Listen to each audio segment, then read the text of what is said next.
अगर आप 12th पास हो और एक सेंट्रल गवर्नमेंट जॉब की प्रिपरेशन कर रहे हो तो आज की वीडियो आपके लिए बहुत इंपॉर्टेंट है।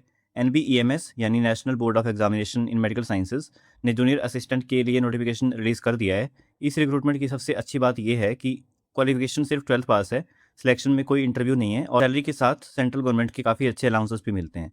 इस वीडियो में हम स्टेप बाय स्टेप बात करेंगे। टोटल वैकेंसीज कितनी है, एज लिमिट क्या है, educational qualification, selection process, exam pattern, salary structure, negative marking, previous year vacancies और सारी इंपॉर्टेंट डेट्स डिस्कस करेंगे। तो अगर आप इस फॉर्म को फिल करने का प्लान कर रहे हो तो वीडियो को एंड तक ज़रूर देखना, क्योंकि एक भी इंपॉर्टेंट डिटेल मिस हुई तो बाद में प्रॉब्लम हो सकती है। चलिए बिना किसी डिले के शुरू करते हैं। पहले हम बात करते हैं इसकी इंपॉर्टेंट डेट्स के बारे में। तो इसकी जो नोटिफिकेशन है वो 19 ऑफ जून को रिलीज़ हुई थी। ऑनलाइन एप्लीकेशन की डेट 29 जून से स्टार्ट है। लास्ट डेट एप्लीकेशन की 20 ऑफ जुलाई है। लास्ट डेट फीस पेमेंट की भी 20 ऑफ जुलाई है। एडमिट कार्ड एग्जाम के 1-2 वीक पहले रिलीज़ होंगे। टेंटेटिव जो एग्ज़ाम डेट दी हुई है इन्होंने वो 5 और 6 सितंबर है। तो आपके पास सफिशिएंट टाइम है इस एग्ज़ाम के लिए प्रिपरेशन करने का। तो अगर हम अभी से अच्छे से पढ़ेंगे तो इस एग्ज़ाम को अच्छे से क्रैक कर सकते हैं। ठीक है? तो अभी हम डिस्कशन करते हैं इसकी एज क्राइटेरिया क्या है। तो इसमें मिनिमम एज दी नहीं हुई है। मैक्सिमम एज 27 ईयर्स है और एज कैलकुलेशन की जो डेट है वो 20 ऑफ जुलाई 2026 रखी हुई है। ठीक है? इसमें रिलैक्सेशन मिलती है गवर्नमेंट रूल्स के हिसाब से। ओबीसी नॉन क्रीमी लेयर में अगर आप आते हैं तो 3 साल का रिलैक्सेशन है। एससी एसटी के लिए 5 साल का। पर्सन विद डिसेबिलिटीज़ में जो बच्चे आते हैं उनके लिए 10 ईयर्स का रिलैक्सेशन है। और एक्स सर्विसमैन के लिए गवर्नमेंट ऑफ इंडिया के रूल्स के हिसाब से इसमें रिलैक्सेशन होगा। ठीक है? अभी हम बात करेंगे इसके एजुकेशनल क्वालिफिकेशन के बारे में। तो जैसे मैंने पहले बताया आपको, इसमें 12th पास की रिक्वायरमेंट है। अगर आप 12th पास हो तो सफिशिएंट है। उसके बाद कोई मार्क्स का क्राइटेरिया इसमें रखा नहीं हुआ है, सिर्फ आपके पास 12th पास होना चाहिए। ठीक है? उसके बाद बेसिक कंप्यूटर की नॉलेज आपको होनी चाहिए। अगर आपको कंप्यूटर चलाना भी आता है तो भी सफिशिएंट है, अगर नहीं भी आता तो भी आप सीख सकते हैं, कोई इंपॉर्टेंट नहीं है इसमें। ठीक है? जो एजुकेशनल क्वालिफिकेशन है वो इसकी जो एप्लीकेशन की क्लोजिंग डेट है उसके पहले कंप्लीट होनी चाहिए। क्वालिफ़िकेशन जो है इसकी एप्लीकेशन की जब डेट क्लोज़ हो जाएगी उसके पहले आप क्वालिफ़ाइड होने चाहिए। आपकी 12th पास होनी चाहिए कंप्लीट। ठीक है? तो ये क्राइटेरिया इसमें रखा हुआ है, ये आप ध्यान से देख सकते हैं। इसके बाद इसके सिलेक्शन प्रोसेस के बारे में देखते हैं। इसका जो एग्ज़ाम पैटर्न है उसके बारे में हम आगे डिस्कस करेंगे, पहले इसका सिलेक्शन प्रोसेस देख लेते हैं। कंप्यूटर बेस्ड इसमें टेस्ट होता है, यानी कि ऑनलाइन इसमें टेस्ट होगा।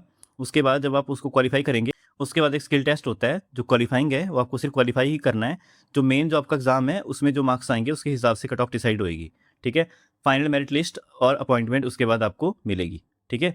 ये जो कंप्यूटर बेस्ड टेस्ट है यानी कि स्किल टेस्ट है जो, इसको क्वालीफ़ाई करना इंपॉर्टेंट है। ठीक है? इसके मार्क्स जुड़ेंगे नहीं आपके फाइनल सिलेक्शन में। उसके बाद हम एग्ज़ाम पैटर्न देखते हैं।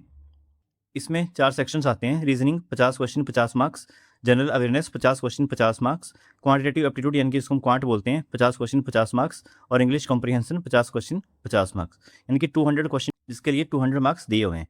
ठीक है? ऑनलाइन ये पेपर होएगा। ड्यूरेशन इसमें 3 आवर की रखी गई है और ये एमसीक्यू बेस्ड पेपर होएगा। ठीक है? इसके बाद हम देखते हैं नेगेटिव मार्किंग के बारे में। इसमें अगर आप कोई गलत क्वेश्चन मार्क करते हैं तो आपका 0.25 मार्क कट जाएगा और अगर आप कोई अनआंसर छोड़ देते हैं तो उसमें कोई डिडक्शन नहीं है। ठीक है?